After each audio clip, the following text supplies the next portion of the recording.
हुक्मराननि पंहिंजे ख़सीस मफ़ादनि जे करे सिंध खे हिन ख़राब तरीन हालत में पहुचायो आहे। सिंध खे नज़म ज़ब्त में आणण लाइ ऐं सिंध खे जदीद बुनियादनि ते तामीर करे तरक़ी ॾियारण लाइ सिंध खे नई सियासी क़यादत खपे थी, मिडिल क्लास ओरिएंटेड क़यादत खपे थी। हिन वक़्तु मां इहो फौरी वॾी दावा न करियां, पर ईंदड़ वक़्त में तव्हांखे अटे में लूण जहिड़ी तब्दीली सिंध में ज़रूरु नज़र ईंदी। पार्लियामेंट सियासत बरसात कुदरत जे तरफ़ां आई आहे, पर हुकूमत जी नाहली, मिसमैनेजमेंट, बदनीयती ऐं ज़ाती मफ़ाद ऐं हिर्स लालच जे करे हुननि बेध्यानी जो मुज़ाहिरो कयो, बदनीयती जो मुज़ाहिरो कयो ऐं अहिड़े तरतीब सां पाणी खे अहिड़नि इलाइक़नि में गॾु कयो जिथां हू सिंध खे वधि खां वधि नुक़सानु ॾियारे सघनि। पोइ ॾिठो तमामु त मंछर फुल थी वई, पंहिंजे हद खां मथे चढ़ी वई, दरिया ख़ाली पिया, पाणी निकाल करण लाइ कोन सोचियूं। राइट बैंक ते जेके कुदरती लंघ बंदि,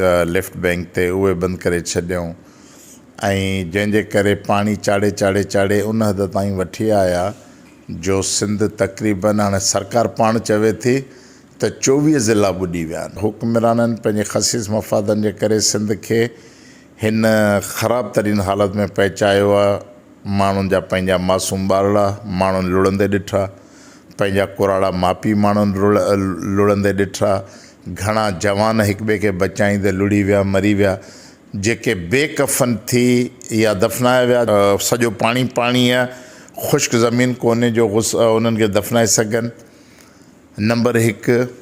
ऐं नंबर 2 त अहिड़ी का जॻह कान्हे जिथे उन्हनि खे हू गुस्ल वग़ैरह कराए सघनि। त इन सूरत हाल में बेकफ़न ऐं बेवतन थी उहे माण्हू मरी विया। हिननि जी हिकमत अमली आहे त सिंध खे अज़ाब में मुब्तला करे, ॿोड़ाए, बर्बाद करे, माण्हुनि खे बेघर करे ऐं आलमी इमदादूं वठणियूं आहिनि ऐं उहे सभु जेके सिंध जा डेवलपमेंट जी बजट सॼे साल जी हड़प करे वेंदा। जेका माहौलियाती तब्दीली आई आहे, समुंड मथे चढ़ी आयो, गर्मी जो पद वधियो आहे ऐं हीअ जेके सामूंडी साइक्लोन पैदा थियनि था, इन तरीक़े सां हर 8-9 साल बरसातूं अचणियूं आहिनि। त हाणे इहो आहे त हिननि हुक्मरान जे वस में कोन्हे, जेके 75 सालनि में हिननि का रिथाबंदी कोन कई। अंग्रेज़नि जे ज़माने में जेको अंग्रेज़ आहे, ऐं चवंदो जेकॾहिं हीअ दरिया जा ही बचा बंद ऐं दरिया जी या माप कथ करे एतिरो वेकिरो मेलनि में दरिया जा बंद न हणंदा, दरिया जो रस्तो न ठाहींदा, त हिननि हुक्मराननि खां त इहो दरिया जो रस्तो बि कोन ठहे आहे। ऐं जॾहिं हर साल दरिया जो पाणी अचे त सिंध खे ईअं तबाह करे हलियो वञे।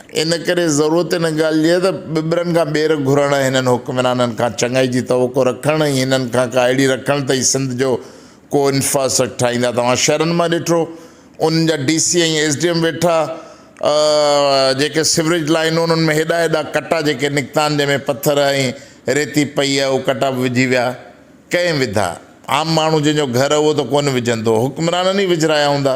त जीअं इहो बरसाति पवंदी, सिवरेज लाइन ॿाहिरि ॾींदियूं, शहर घटियूं ॿुॾंदियूं ऐं उन्हनि खे बजट जा पैसा मिलंदा, उहो खाईंदा, उन मां रिश्वत खाईंदा। अहिड़े तरीक़े सां जेके बि कुदरती रस्ता आहिनि, कराची मलीर नदी ऐं लियारी नदी जो तव्हां हाल ॾिसी छॾियो आहे त केतिरियूं कचूं आबादियूं डेवलप कयूं अथनि ऐं कीअं बर्बादु कयो अथनि, पैसा कमाए अथनि चाइना कटिंग करे। हेॾे लेफ्ट बैंक ते बदिन खां वठी सखर ताईं जेके कुदरती रस्ता हुआ, जेको रण कच्छ में पाणी छिकींदा, समुंड में छिकींदा, हिंदुस्तान जे बयाबाननि रणनि में, डेज़र्ट एरिया में पाणी हलियो वेंदो, उते सभु हिननि बिल्डोज़र ट्रैक्टर हणी बनियूं पंहिंजूं ज़मीनूं ठाहे केला कमंद पोखे छॾिया आहिनि। त इन करे हिननि खे का दिलचस्पी कोन अथव सिंध खे नज़म ज़ब्त में आणण लाइ ऐं सिंध खे जदीद बुनियादनि ते तामीर करे तरक़ी ॾियारण लाइ सिंध खे नई सियासी क़यादत खपे थी, मिडिल क्लास ओरिएंटेड क़यादत खपे थी, जंहिं वटि घटि में घटि सियासी फ़लसफ़ो हुजे, सियासी मदारी न हुजनि, दलाल एजेंट न हुजनि, पैसनि ते हिरख जी पंहिंजे वतन जी ॿेड़ी ॿोड़ण जो इंतज़ाम कंदड़ न हुजनि। अहिड़नि माण्हुनि खे हाणे पासो करिणो पवंदो, सिंध खे नई क़यादत ॾियणी पवंदी।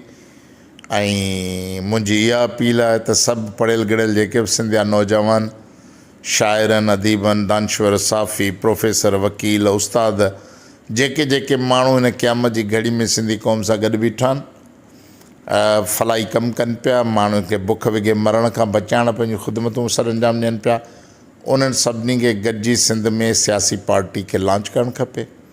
मुतवदिल क़यादत ॾियणु खपे ऐं इन जागीरदारशाही जो मुक़ाबिलो करे सिंध जो नओं सियासी सफ़र जो आगाज़ थियणु खपे। हिन वक़्तु मां इहो फौरी वॾी दावा न करियां, पर ईंदड़ वक़्त में तव्हांखे अटे में लूण जहिड़ी तब्दीली सिंध में ज़रूरु नज़र ईंदी पार्लियामानी सियासत में।